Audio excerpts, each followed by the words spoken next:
So one day I just did it. I said, I guess it would have been 2018. I said by the end of January, I need to start a podcast. So I was real into goals at that time. So I did it. And that's why I was getting it out. And at first it was 15 minutes of me just talking shit. I specifically said, I believe in the first episode, that I do not want to do an interview show. I don't want to interview people. And that's exactly what I do now. Like 3 days a week is sit in my basement and talk to people. Like I said, I didn't want to do. But, 5 years later, whatever, it's evolved. And I enjoy it more than I thought I would. Hey, what's up, VOX&HOPS heads? I'm Matt, the vocalist of Cryptopsy and the host of the VOX&HOPS Metal Podcast, brought to you by Sound Talent Media and Evergreen Podcast, where I sit down with fellow metal musicians, talk about their lives, music, and craft beer. I hope you've been having a killer week so far. I most certainly have been. I'm super stoked to announce that the 4-year anniversary for the VOX&HOPS podcast is coming up at the end of October, and to celebrate that fact, I am having an epic 4-year anniversary party at Turbo House on October 29th. It's going to have a live podcast recording where I lead a head-to-head discussion between Pascal Germain Berardi, the professional classical vocalist, and Sébastien Croteau, the extreme vocal expert. That's right, clean vocals versus extreme vocals. It's going to be a blast. Who's going to win? Who's going to come out on top? I'm very, very excited to host this conversation. But this is just not only a live podcast recording that's happening at the 4-year anniversary party. There's also going to be a killer performance by one of my favorite Montreal-based bands, the Great Sabatini. Once again, the 4-year anniversary party is happening on October 29th at Turbo House. Come party with me. Come enjoy life, metal, and craft beer in celebration of 4 years of Vox&HOPS. Now, before we jump into today's episode, I'd just like to ask you to follow the Vox&HOPS Metal Podcast on the podcast platform of your choice. But more than that, I would love for you to tell a friend about the podcast. If there's someone in your life that just loves podcasts, well, you should absolutely let them know that the Vox&HOPS Metal Podcast exists. You could tell them that there are over 360 episodes for them to check out, to go back and listen to explore, where I hang out with some of the world's best metal musicians. We talk all about life and metal while sharing a killer craft beer. If you would encourage one of your podcast-loving friends to become a brand new Vox&HOPS head, that would be something that I would truly appreciate. Today's podcast was recorded at September's Thirsty Thursday virtual hang. This is Vox&HOPS episode number 367 with Dan Craley of the Getting It Out podcast. I warn you, what you are about to hear is very disturbing indeed. Hey, what's up, everyone? Today I'm very, very stoked to be with Dan Craley of the Getting It Out podcast. I love hanging out with fellow podcasters. We are recording this at a Thirsty Thursday live. I love doing these. I love hanging out with the Thirsty Thursday gang, conducting an interview. It's something that excites me, something I always look forward to, and it's been a few months I haven't had the chance to do it, so here we are with Dan. Dan, let's start with a simple one. How are you doing? I'm doing good. I'm doing very good. I'm very excited to be here. Big fan of the podcast, so I'm glad to be part of it. Well, thank you. Thank you. As I just mentioned before I started recording here, introducing you to the Thirsty Thursday gang. Before we started the interview part of it, you had me on the Getting It Out podcast a long time ago, way back on episode 182.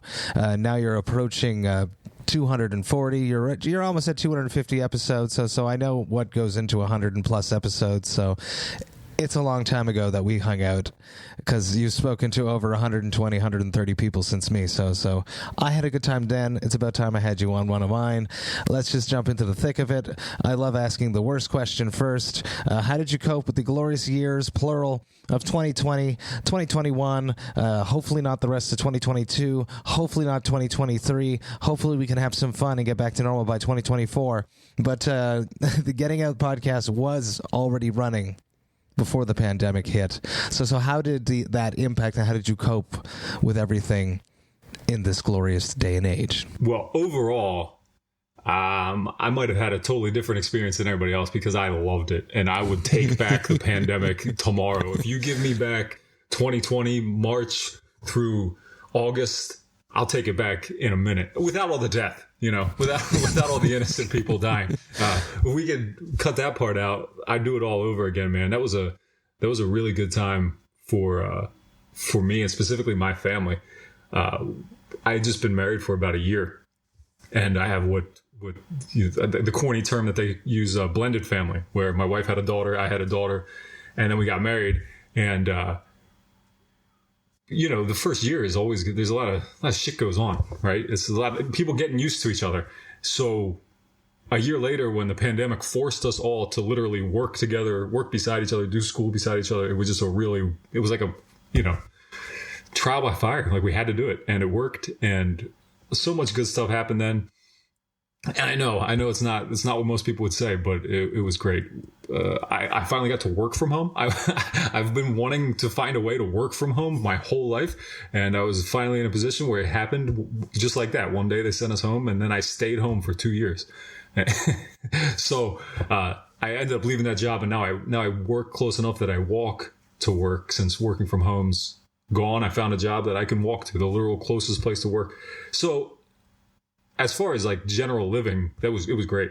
As far as the podcast goes, I didn't change anything, because there was a lot of, at the time, and I'm sure you saw this too, a shitload of podcasts were popping up. Everybody was suddenly doing a podcast because everybody had time. Every musician was available. Nobody could go anywhere. I was doing interviews at 6 o'clock in the morning with people over in Europe, because everybody was around, but I didn't want to set a precedent for something I knew I couldn't deliver on. Because at the time I was doing one a week, and I did that up until 200.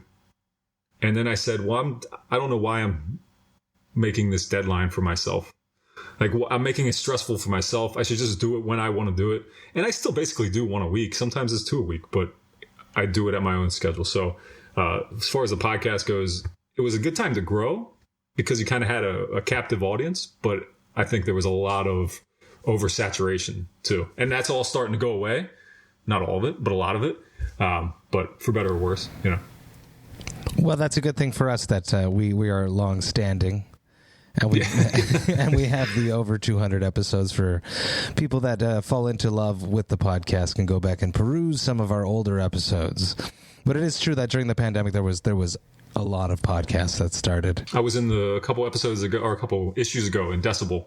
I was the reader of the month in the front of the magazine, and I made a comment in there, which I've made other places too, about like starting a podcast and distributing a podcast worldwide is so easy, and it takes nothing. If I can figure it out, I figured it out like as I went. Right? I'm sure a lot of people have done the same thing, and anybody can do it, and everybody did do it. Well, you don't need the most. There's not that much investment that you have to put into to start a podcast, which is a good thing. And it's something that you can build incrementally over time, getting little pieces of better gear, which is a very cool thing about podcasting. Or you don't have to. I've been using the same $17 USB microphone that I bought when I started the entire time, and using free software. And, of course, there's other fees to host and all that. And, I put money in elsewhere. But as far as equipment, you can do it cheap. That's amazing. I love that. VOX&HOPS is all about hanging out with my friends, talking about their lives, music, podcasting tonight, and while enjoying a craft beer. So what beer are you going to be drinking tonight that we will be sharing virtually with the Thirsty Thursday gang watching? I'm going to go with WeedEater by Tired Hands. Out of Philadelphia, Ardmore, Pennsylvania. It's, of course, WeedEater, the band, inspired, double IPA. This is the last of my 4-pack. I buy these 4-packs, and then I save a can. I always save a can, and I have a whole shelf that's just one can from each. And I felt like tonight was the right night to finish this WeedEater batch. So if you hadn't had Tired Hands out of Ardmore, Pennsylvania, there's a nice place in Philadelphia to pick it up to called, I don't know how you're supposed to say it, Stoners or St. Oners, but it's ST.OUNERS. It's a little bar, and it's a great place to just drop in and pick up some very good beer. Very, very cool. On my side, I am going to be enjoying something that I was very lucky enough to get my hands on last night, because I was there. And they gave it to me before I left, as I made a little wink and told them I wanted them to give it to me. It's from Mutoïde. It's basically Montreal's most metal microbrewery. Very, very inspired by True Brewing out of Denver. They initially opened during the pandemic and just were selling growlers at first because you couldn't drink on site because of the pandemic. And then eventually they started, the regulations and everything got a little bit looser, and that started happening. But then they've started canning very minimally, but I'm excited they have. So I have this. It's their Hélas. It's a Hélas, basically, that was dry hopped with hops that I should know the name of, and I should have asked him, but now I don't remember. I'm going to crack this, and I would love to hear about your first beer. My first beer, I feel like it's got to be one of those, here, take a sip things from the parent, right? Because I grew up in a family where drinking was very common, still is. And that came along with my dad owning bars.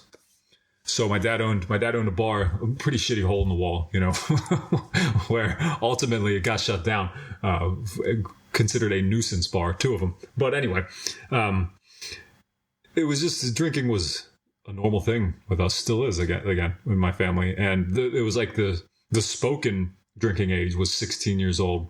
And that's not like, you know, it wasn't like normal, it was on special occasions. But so I don't know when the first one actually was, but I can guarantee it was a Miller Lite handed to me, you know, here, take a sip. And then that progressed, like, as a high school kid and a college student, it was all just cheap, run-of-the-mill Ice House, Natural Light, you know, the cheap light beer. And it did the work, or it did the trick, I should say. It did the trick. And it it wasn't until later that I moved on to craft beer. What would have been that evolution? Where did that come from? Was there a specific beer, or was it just you yourself becoming more refined as an adult, as we tend to do? I think when I specifically remember going for it, ordering it, getting it regularly, was after I graduated college, so probably about 2005, 2006. And there was a Trogs brewery here at the time it was in Harrisburg, Pennsylvania. I think it's in Hershey, Pennsylvania now. But I would go to this bar, and I'd always start by getting one Trogs Troganator. It's a double bock.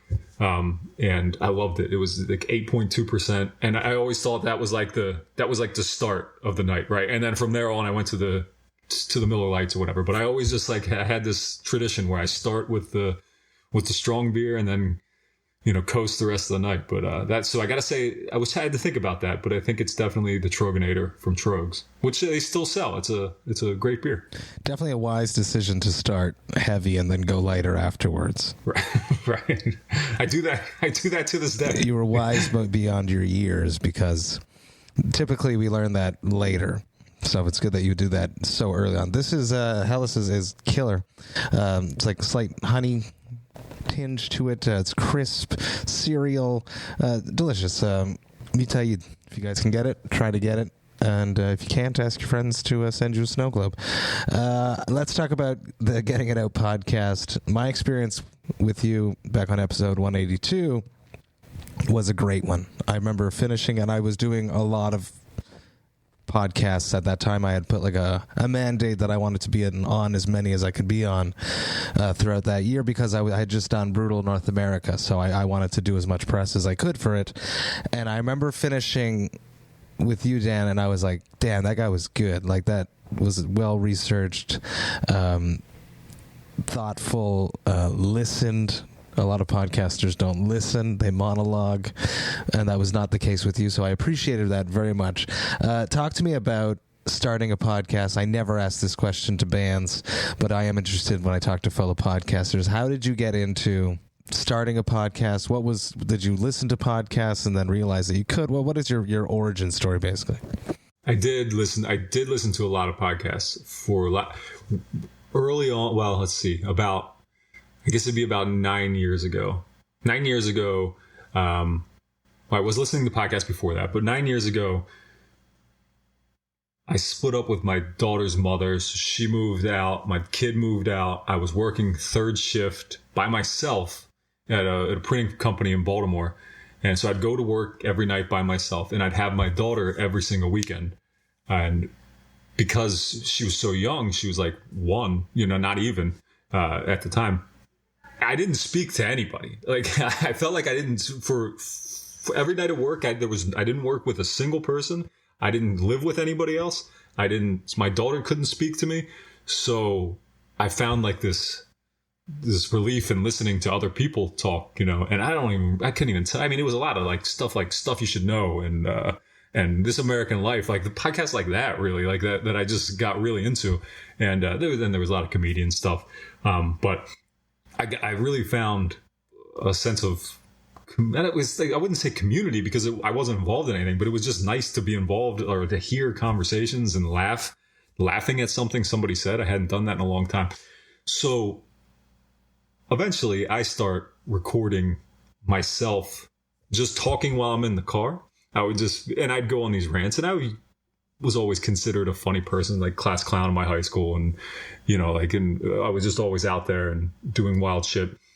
So people started commenting, you should just do a podcast. And then, so I just did. And that's why it's called Getting It Out, because I just needed to do it. There was all sorts of reasons I was coming up with why I shouldn't, what's the point of it? What the hell am I doing? And, so one day I just did it. I said, I guess it would have been 2018. I said by the end of January, I need to start a podcast. So I was real into goals at that time. So I did it. And that's why it was Getting It Out. And at first it was 15 minutes of me just talking shit. I specifically said, I believe in the first episode, that I do not want to do an interview show. I don't want to interview people. And that's exactly what I do now. Like 3 days a week is sit in my basement and talk to people. Like I said, I didn't want to do. But, 5 years later, whatever, it's evolved, and I enjoy it more than I thought I would. VOX&HOPS is supposed to only be with singers. I quickly realized that this wasn't going to be sustainable, especially when my first episode was with a guitarist. But you know what I mean. But that does make sense, because rules are meant to be broken. Yeah, I was scrolling backwards through your content today, and that makes sense why episodes basically on iTunes start at episode 32. Is it because the first 30 were just you ranting? Yeah, well, I think there might be a couple of interviews in there. The first interview I ever did was with Ben Hutcherson of Chemist, and that might have been in the 20s, maybe.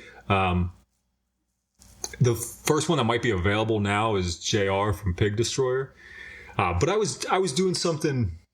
I was just doing a whole different approach, I guess. I feel like I've kind of lost the humor I had in it early on, because I didn't take it seriously at all. And now I take it pretty seriously, but I try not to. Like, I try to rein it back in every now and then. I try to let myself go off the rails and ask stupid questions. I used to just say stupid shit like, when's the last time do you wash your legs? And people be like, what the fuck? I'm like, well, I don't think a lot of people do. I think it's just runoff. And I think you're correct there, though. A lot of people don't wash that. I don't think I do it. We all wash our armpits a lot, though. Oh yeah, you gotta. You get the necessary parts, but how many people actually scrub their calves? I think they're lying. But yeah, so it was a lot of that. But yeah. So you put a goal, you achieved that goal. You broke your rules. You started doing interviews. How easy was it for you, getting Chemist right away, getting Pig Destroyer right away? I was lucky they're all my friends. My first 100 episodes, I think my first publicist organized interview was episode 80 or something. So how did you land these big bands early on without like much notoriety? I was already on the publicist mailing list because I had been writing for StereoKiller.com for a lot of years. I had been doing music reviews for a long time, and they were really they were pretty rude. Like, I'm glad that website is gone, because I said some mean shit, and I wish like it was really brutal, like mean. It was basically negative reviews, and I hate that I did that. Well, like, I'm glad that I got the experience of doing it, but like now with what I'm doing now, I don't want to say negative things about what people are doing. But anyway, so I had these contacts with PR people from the start, so that was always an option to begin with. I just didn't take it until like I was just really into Chemists at the time, and so when I saw an email pop up saying they were available, I was like, well, I'll break the rule now, and then it became like, oh, okay, Pig Destroyer, okay, Terror, okay. I was making exceptions based on bands I really like Psychroptic or The Casualties, or like there was all these certain things. And the whole thing was to grab from different genres too, which I still try to do. And now it's just become the consistent. I'm sure it's a never ending stream of emails, interview alerts, asking for availability, and we get to pick and choose. that's the that's the nice thing. It is really nice, but it's also the juggle of how we could all fit it in, which is a fun problem to have. But sometimes there's like, but I want to talk to X, but I'm talking to Y, but I also want to talk to Y, but I also have to work all week, and no, it's not going to work. Then there's those ones that get away. I'll say it right now is I really fell in love with Psy's new album, the Japanese death metal band, and I was pitched to do an interview, and I didn't take it. And I feel bad now, and I regret it because I'm just eating the album up. I just listened to that, I think, yesterday, and that was Shiki. Is that what it's called? Something like that. And it's, that's pretty awesome. It's so good. That first heavy riff that comes in is captivating and very, very, very good. Very, very good. I like it very, very much. So you did over almost 250 episodes. You try to pick from different genres. Talk to me more about that. I think that's interesting. I have a very much of a brand, right? When I choose who I'm going to speak to, either they're involved in the beer world in some way, or they're a fellow podcaster in an instance such as this, or they're a metalhead. I have like a brand of people that I'm willing to have conversations with, and I think makes sense to share to my audience. Picking from different genres, what is the overlying theme that makes the Getting It Out podcast itself? It's basically just me picking stuff that I like. That's largely it. It's not always it. Sometimes there's things that sometimes there's bands. My last episode was a band that has not put out a single song yet. It's a guy that I like, who I've been friends with, who has a new band. And I thought, well, let's follow up an episode with Crowbar was last week. This week we'll do Luxury Teeth out of Baltimore, who nobody's ever heard of. And if somebody's sticking around from listening to the Crowbar episode, maybe they're going to check out this new hardcore punk band from Baltimore.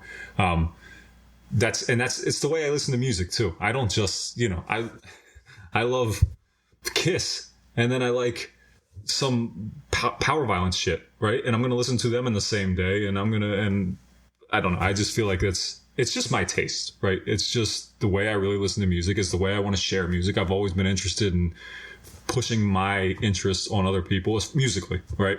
And this is just a huge format to do that on. It is indeed. And is that something that you do? You mentioned that you like staggered episodes by, let's say, the notoriety of your guests. Is that something that you do like intentionally? Sometimes, not all the time. Like if I look back now, the last few are what I would consider bigger bands. Like as we're talking right now, and in beginning of September, there's Crowbar, Christian, Tankard, like those bands. But then like I have Luxury Teeth, who was this week too. And then, but now now I have a couple done, right, that are already recorded. Like I have Razor is one that's ready to go. And that one I'll probably put somewhere around now. But then I have like a more obscure, older Baltimore hardcore band, Next Step Up, that I want to work them on. But yeah, I guess I do finesse it more than I think I do. I have a whole schedule. I have spreadsheets. I don't know how you are. I'm sure you're similar, but you got to keep track somehow. And yeah. It's when I'm getting ready to do the work, like it's like, oh, the conversations are fun, but then there's all the behind the scenes stuff of starting a podcast that you don't realize right away. And I'm very, very lucky that I have a system that works for myself, but I open up the spreadsheet and I go, okay, what episode am I working on? I'm like, oh yeah, that episode. And sometimes, as you well know too, we had the conversation almost maybe a month ago, 2 months ago, and then you get to like relive that conversation again as we edit it. And I like that very much, especially when it's with friends, because I'm like as if I'm hanging out with my friends again, and that makes me happy. Do you ever find, all right, I'll get off of interviews sometimes, and I'll be like, and my wife will ask me like, well, how'd it go? I'm like, I don't know. Like, it was fine, whatever. It just felt like another one. And then I listen back to it as I'm editing it, or she hears it later, and she's like, what was that seemed like everything was good. Everybody was having a good time. And I was like, yeah, no, when I listened to it back, I thought it was great. But like at the time, I don't know, I just had these expectations because you get off of something, maybe the one before was great and you were really getting along with whoever you're talking to. And then you just have a totally normal conversation and it feels like a drop off, but it's but it's not the same for the people that are listening. No, but we're constructing, at least that's how I look at an interview or a conversation like we're having right now.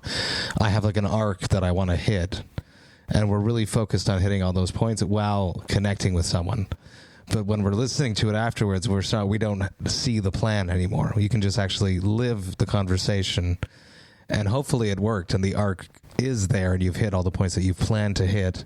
Because sometimes there's talking points that you want to do, but then you have to take a left turn when a conversation is going in that direction. That's completely fine too. But that can be destabilizing, I find, if I'm doing an interview and I didn't get to hit the things that I wanted to do, but we had a great conversation. Maybe after those conversations, I'll be a bit more like apprehensive of how it went. I feel like maybe I wasn't as in control. Yeah. Well, and the thing is, and you know this, of course, you got to listen, but you're thinking about what you want to ask next too. And the shit overlaps, and somebody might say something, might say two things that you want to comment on. And I keep paper around, right? If I really need to, I'll write something down. And I have my printouts that I do for every interview of all the things that I want to hit. And when you get knocked off that path, but you don't want to right the ship because it's going in a good direction. But then you're trying to keep track of it, especially, and even when you're doing video too, it's harder. When I know you do video on like all of them, right? So to keep eye contact, so you're not looking off, scribbling down your piece of paper. There's a lot that goes into it that it's a little bit of juggling sometimes, but most of the time it works out. I love it. Obviously, I'm coming back from a month-long break. It's something that I didn't really do the first few years of the podcast, and you started a little bit before I did, but you've been running just as hard as me. Sometimes I think just stepping away actually helps me as an interviewer to become really focused on why I do this and why I love doing this. When we do 2-3 a week, sometimes it becomes routine almost. It's interesting. Something that I've had to realize that I need to take breaks to love this. I've never done it. I probably should. It's been like 5 years and I've never taken more than a week or two off, and sometimes I have, because I'll stockpile interviews and then take a couple weeks off that the listener doesn't know, but I do. Yeah, I love it. You just recently launched thegettingitout.net, a website, something completely different. Almost like it's like a news media site, a metal news media site, which features the podcast as well, but also like pertinent metal news that you must love. Where did this come from? Now that I found out that you used to write reviews for something, it makes more sense why you have a metal news website. Talk to me about the creation of that, what went into that, and why you did it, basically. I did it because, I don't know. I've just got like this obsession with music and with sharing it, and I don't think there's much on the site that you're not going to be able to find other places other than that. It's the hub for Getting It Out podcast, right? That's the main purpose it serves. But there will also be reviews and articles. I put up an article that my friend wrote for 10 underrated death metal records of the 2000s, right? Things like that, which I know is very like BuzzFeed, but whatever.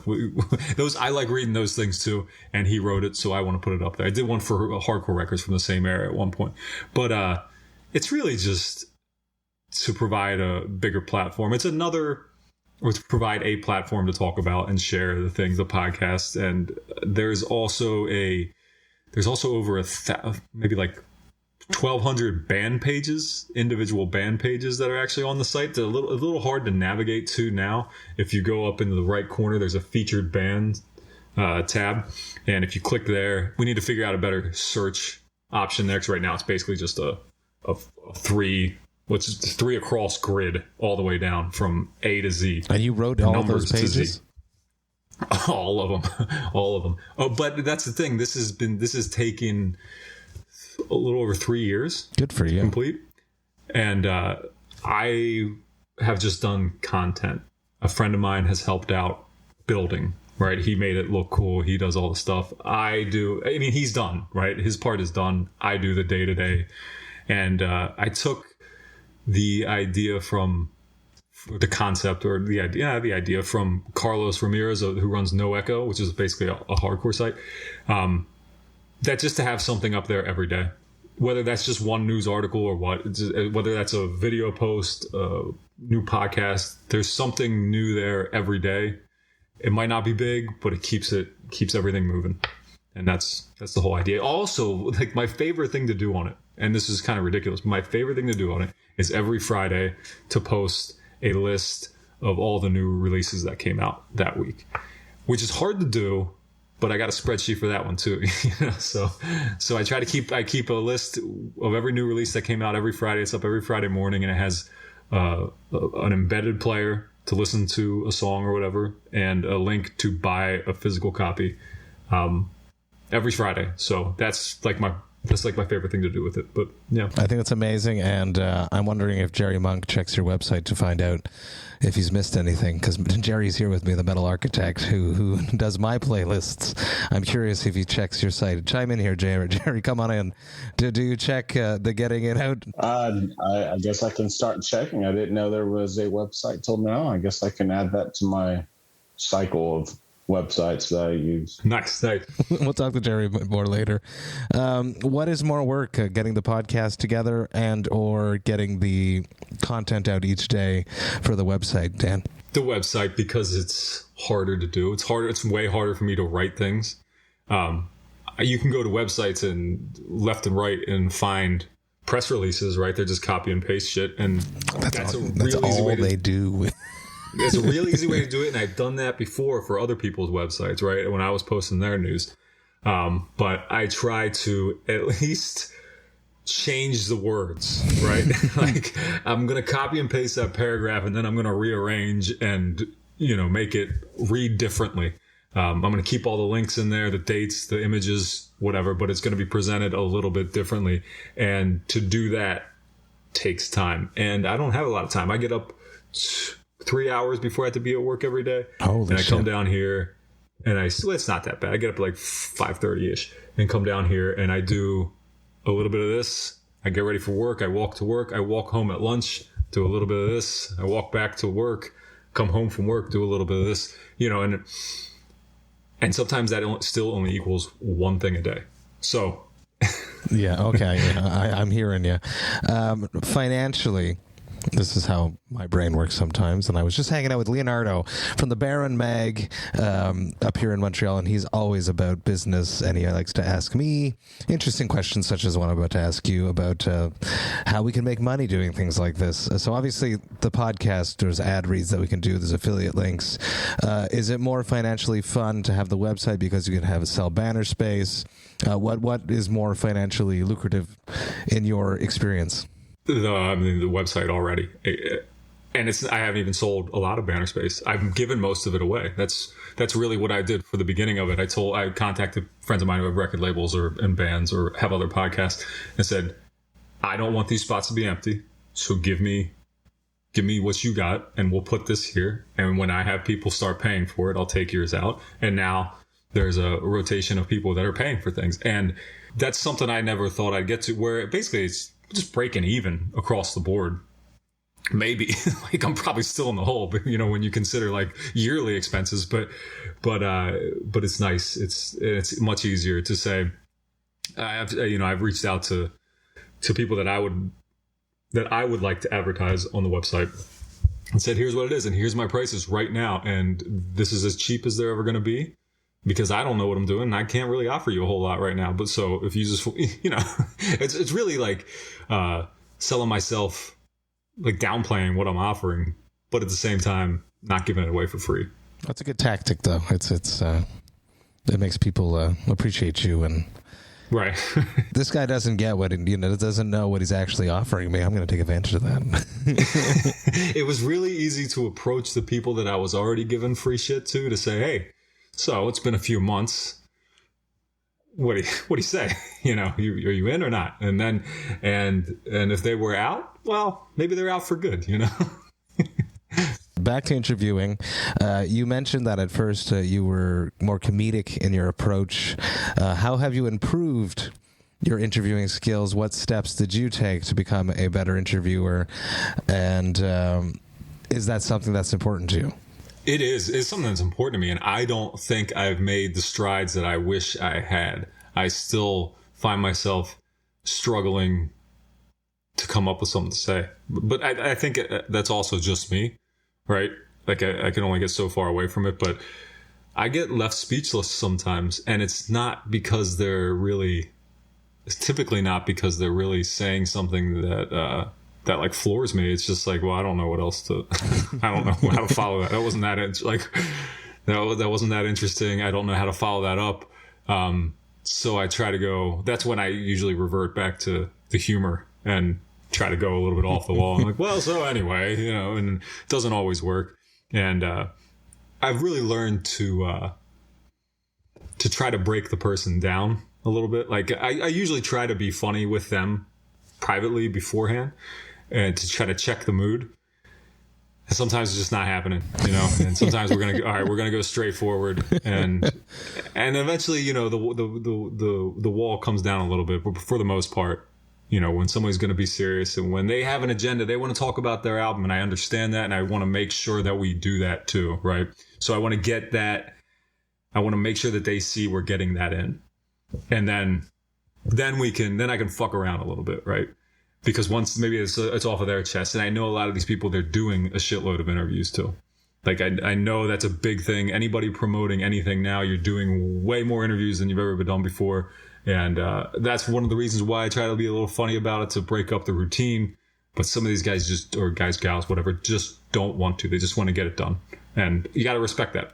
I think it says, I was going to say, and I'm glad you said it, that people are doing a lot more interviews. And I get those emails, book your slot, you got 20 minutes, you're like third in line. And I've done a few like that. I've probably done like under 5.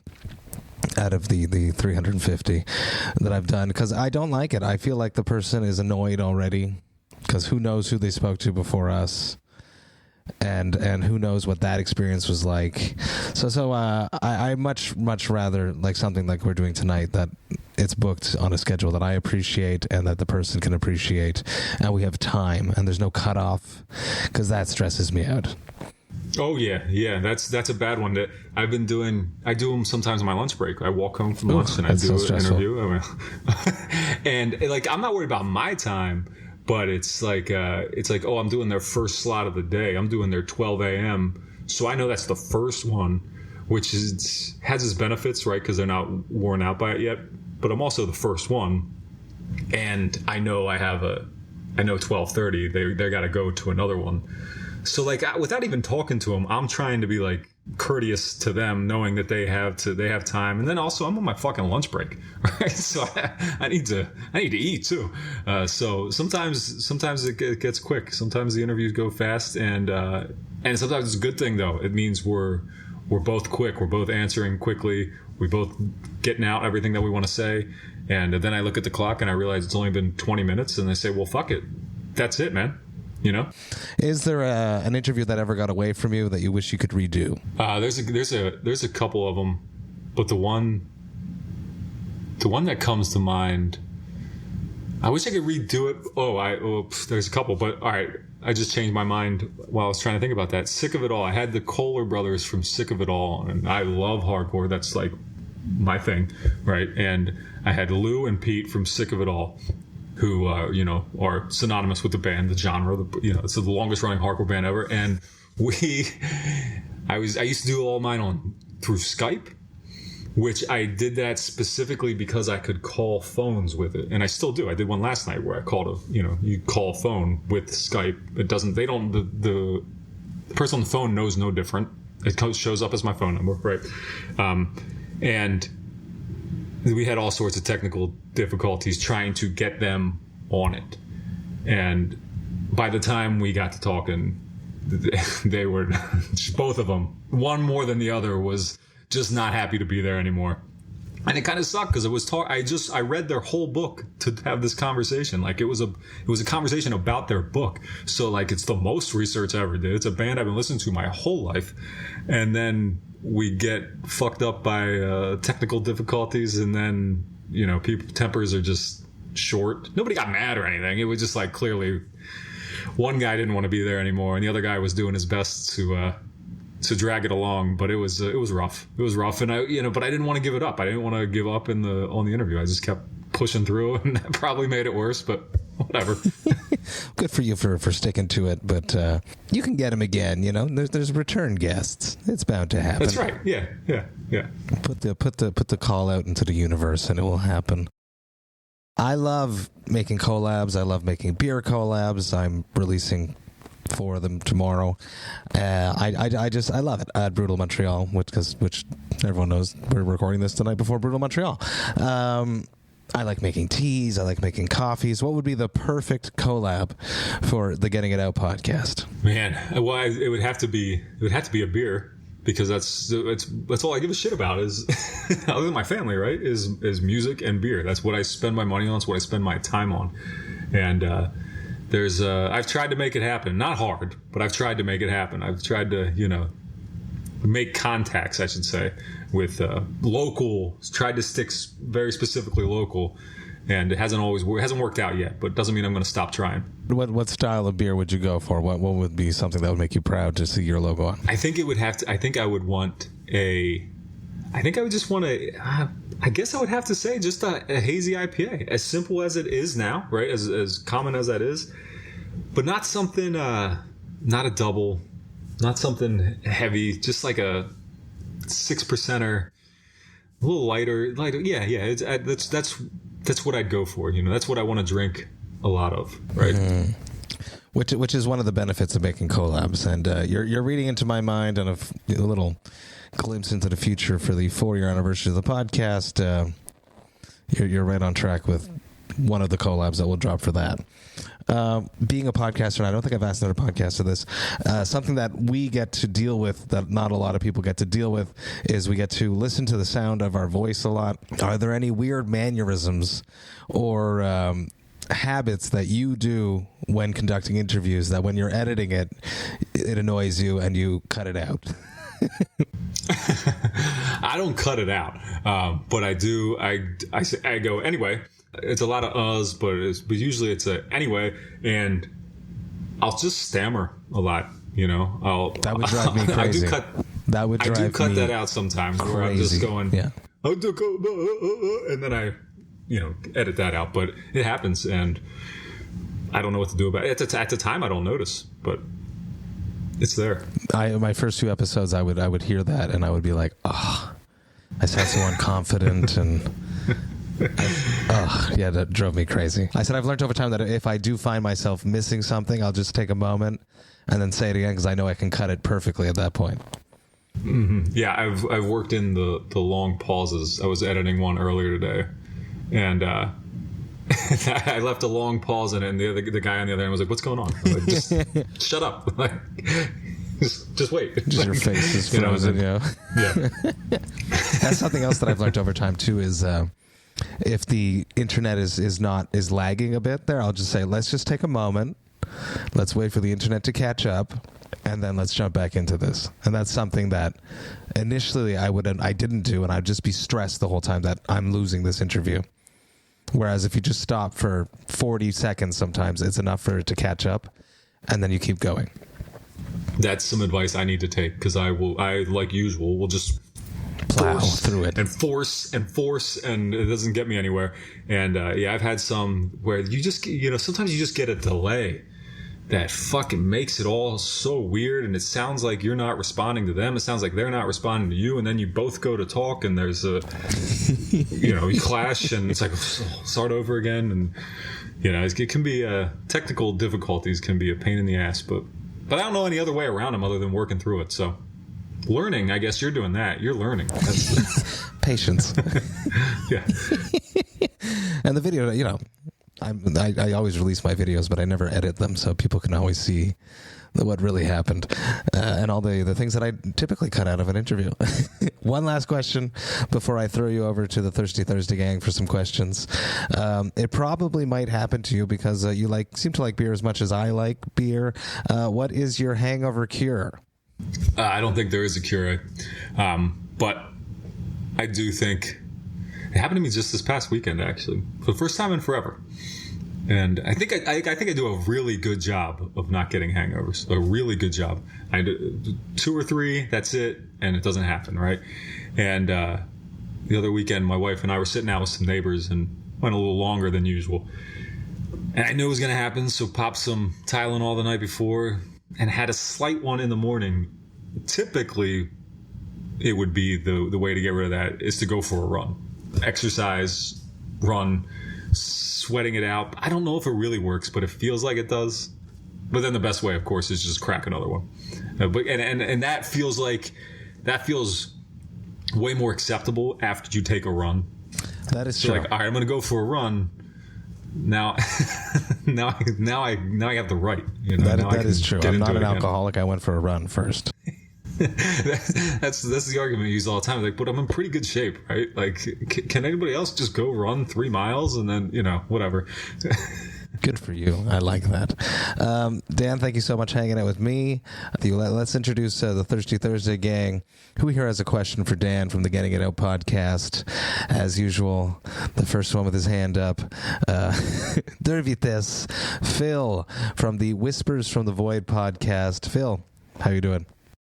Hey, what's up? How you doing, bud? How's it going, Phil? Oh, I'm good. So, yeah, my question, Matt told you about, an episode that you want to redo. My question is more like an episode or a guest that you got on your podcast and you were like, okay, it's going to be fine, and you just don't like the guest in question. If you don't want to talk about it, that's fine. No. I will share. And it's kind of a weird one because it was a weird one. It was Mina Caputo from Life of Agony. She just went off, man. She was just going off about shit that I was not prepared to talk about. I had no idea. I'm not even asking you about this. Don't Yeah, and I don't in those situations. I don't know how to respond correctly. I'm recording myself. I don't want to throw this whole thing out. But I think she was cool with everything, right? But it just had me totally thrown off and in uncomfortable waters, I should say. I didn't know how to handle that one. When I put it out, I had friends of mine, messaging me and be like, "Thanks for getting through that, so I could enjoy your discomfort." And yeah, no problem. I guess somebody enjoyed it, so that's the whole point, right? That's interesting because I had some episodes on my podcast. Mostly my podcast was serious at first and it was funny at the end instead of funny. Right. But it just when I have guests, I'm just I'm always improvising. But when I just don't feel it with a guest, I'm just oh shit, here we go again. But I always enjoy my episodes. And sadistic, maybe. It's good. We're all still doing it for some reason. It's good suffering. Good suffering. Brian, go for it, bud. Hey, how's it going? Very good. It's been a while. How you doing? Hey, Brian. Doing pretty good. It seems like you've got your path sort of figured out with your podcast. But you said the interviews, it was a new thing at the time. Do you foresee trying to add or implement something else to the podcast in the future that maybe you've been trying to work on at all, building up, seeing different things through the episodes? The only thing I can think of like that is I thought at one point I wanted to kind of do a series inside. It's basically be the same show, but I thought I really want to do, because I lived in Baltimore for a long time. I was really into the Baltimore hardcore scene, so I wanted to do a series of episodes about Baltimore hardcore bands. And I started to work on a thing where I would ask all of the same band, well, not the same bands, all of the bands from the area, the same set of questions. And then I was going to do an episode where it had everybody in it, and not everybody answered every question, but it was just this question goes to this guy from Trapped Under Ice, and this one goes to the guy from Turnstile, and this one goes to the guy from Stout, whatever, blah blah blah. And then they were all going to have their own episodes as well. Right. It was like this whole, but it was too much for me. It was too much to keep track of. And I think it definitely could be done if I didn't have 2 daughters, a wife, and a full-time job. Right. It's like, and now I threw this website on top of it. So I don't know how many more or if there's any more dimensions to add, because I've tried doing like radio style shows too. They exist. They've happened. But that which I thought would be like simple, I thought that was gonna be like done, no problem. That even takes time. Everything takes time, and that's not what I have a lot of. I imagine that would be one episode would take a lot longer. It'd multiply that out quite a bit. Right? Yeah. If I'm trying to include 6 people's interviews in the one, I got to do the 6 interviews first, and and then you got to edit them, and then it's a lot. Or potentially would have been a lot. To do just the one episode, though, and an easy way around it, and I've done episodes like that, and they are actually really easy to put together, is you send them the questions and they just send you the answers. So you don't actually physically have to be there. They can just talk into their phone, even voice memo app, send you the responses, and then you cut those in together. I love doing episodes like that. And whenever I do them, I'm like, wow, these podcasters that do stuff like this takes them no time at all. That's a good idea. The only thing I think I would have run into in that situation is dealing with some of the old guys that I was dealing with. That a friend of mine does the Meet podcast, and his stuff is all like, he's talking to a lot of older people and we talk all the time about the struggle of doing these with people who aren't technologically as capable. As capable. Yeah. And definitely. Well, but they're getting better. I think after 2 years of the pandemic, they had no choice but to invite their grandchildren over to show them how to run Zoom. Thank you, Brian. How do you hit the button? Yeah. Thanks, Brian. Peter, Hail Hath. Hath, come on, Peter from Hath. What do you got there? Oh, Hath's killer. Nice to meet you, Peter. Yeah, likewise, and nice to see you guys. It's been a minute, so I'm happy to get back into this. Matt, good to see you. Dan, welcome. Dan, you mentioned when you were starting your podcast, you went through a period where like you just didn't talk to anyone, like between work and life and all that. So when you were starting the podcast, were there any things you did or any exercises you found really useful to build that sort of public speaking confidence, kind of work out your cadence and your flow and become just a better speaker? No, there wasn't. And I think it was just irrational confidence, like, well, fuck it. I've always just been totally down for getting up in front of a crowd and making an ass out of myself. Like I said, when I was a school kid, I was class clown. But then I sang for a hardcore band in Baltimore for a while. Like, so being on the stage with a microphone in my hand isn't uncomfortable for me. I had kind of a reputation locally in like South Central Pennsylvania for a long time. If you were at a show and bands weren't playing, I was. And what did that mean? It just meant I got drunk and got on the stage, and I would just do my own little brand of stand-up comedy and karaoke to not everyone's enjoyment, right? Like that's just what I did. So getting on a podcast was almost easier, and there was a little apprehension hitting that go button that sent it out to the world, right? Because it's not all automatic. Like standing up in front of a crowd with a microphone, it's gone, right? But when you can actually do some quality control and go like, all right, well, I probably shouldn't have said that, it's a little harder to let it go. But no, I didn't do anything. I probably should have, and I still feel like it's a giant work in progress. For sure. Thanks. Thank you, Hail Hath. The metal architect, Jerry Monk himself. Go for it, bud. What's up? You talked earlier that you had sick of it all on your podcast, and it's like a band you've listened to forever and big fan of. Is there like kind of like Matt with Mike Patton? Is there like that white whale? Like that's like you're setting your sights on. You want that to help take the podcast maybe a little bit further. Yeah, I don't know that it would do anything for the podcast at all. I mean, I'd imagine it would, but my favorite band, like of all time, well, pretty much my favorite band of all time is Opeth. So Michael Ackerfeld, like just I would just totally fanboy out about that, right? I mean, I have a shelf here that's like only Opeth records, right? Like there's the whole record collection, and there's the only Opeth. So like I had on, I'm going to say his name wrong, but Per Viberg, I think is how you pronounce it correctly, who was the keyboard player for Opeth for a little while, and he did a solo record sometime last year maybe, and I had him on to talk about that, and I do a pretty decent job of not bringing up people's past projects because I don't think that's what they want to talk about. So I've like just mentioned it with him, but Michael Apperfelt of Opeth would be the one.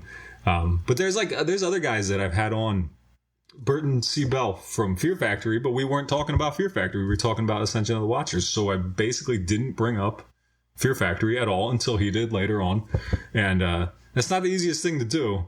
And it's hard to not advertise it as Fear Factory because you know that's going to sell way better than Ascension of the Watchers, right? You know, there's like these, when you're talking to people about their current projects, try to be respectful enough to not just say what their old thing was. But yeah, but Opeth, I can't say it'd be anybody from Opeth because there's been so many different members, but it'd be Michael from Opeth. That's cool. Right on. Dan, thank you so much for hanging out with me. It was an absolute blast. Everyone go check out the Getting It Out podcast. He drops episodes just about every week, sometimes twice a week, whenever he feels like it. Killer content. I had a great time when I was on it back on episode 182. It's approaching 250 very soon. It will be 300 before we know it, the way he's at it. Go check out his website, gettingitout.net. There's always something new every day. That's a lot of work. So cheers to you, Dan. Cheers to the Thirsty Thursday gang. Unmute yourselves and give Dan the proper send-off as he deserves, Thirsty Thursday style. Make some noise, people. Cheers, buddy. Cheers. Love it. Thank you guys so much. I can't wait to hang out again. Cheers. Hey, thanks for having me. Hey, thank you all so much for listening right today. You know that I love and appreciate that. Man, do I ever love hanging out with fellow podcasters.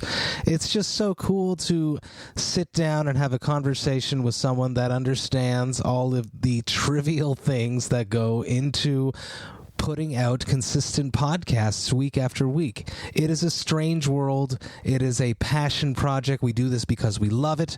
We do this because it's something that we want to share with everyone. And it is just very unique and special to have a conversation with someone that understands that world. Massive cheers to Dan for hanging out with me and the Thirsty Thursday gang. If you haven't already, go follow the Getting It Out podcast on the podcast platform of your choice. Trust me, Dan is a killer host, and you're going to love his podcast if you enjoy Vox and Hops. Now, if you enjoyed this Vox and Hops episode, you should sign up to the Vox and Hops Metal Podcast mailing list. You can do that on my website, VOX&HOPS.com. That's VOXANDHOPS.com. And when you do that, you shall receive one email a month that will contain all the details of everything that has happened in the world of the Vox and Hops Metal Podcast. You will get to see which episodes I dropped recently. You'll get to see which episodes I have coming up. You will get to see which albums the Vox and Hops album review crew have reviewed recently. You will also get to hear about any projects I have in the works before I announce them to the public, and you will get to see which albums Jerry Monk, the metal architect himself, has added to the Brutal Awakenings playlist. There's always a lot going on in the world of the Vox and Hops Metal Podcast, and I'd hate for you to miss a single thing, so please sign up to the mailing list. The Vox and Hops Metal Podcast is brought to you by Sound Talent Media and Evergreen Podcasts. I hope you have a killer weekend. I will be back next week on Tuesday with a brand new Heavy Montreal Presents Vox and Hops episode. But until then, remember to enjoy life, metal, and craft beer. Cheers, Vox and Hops hits.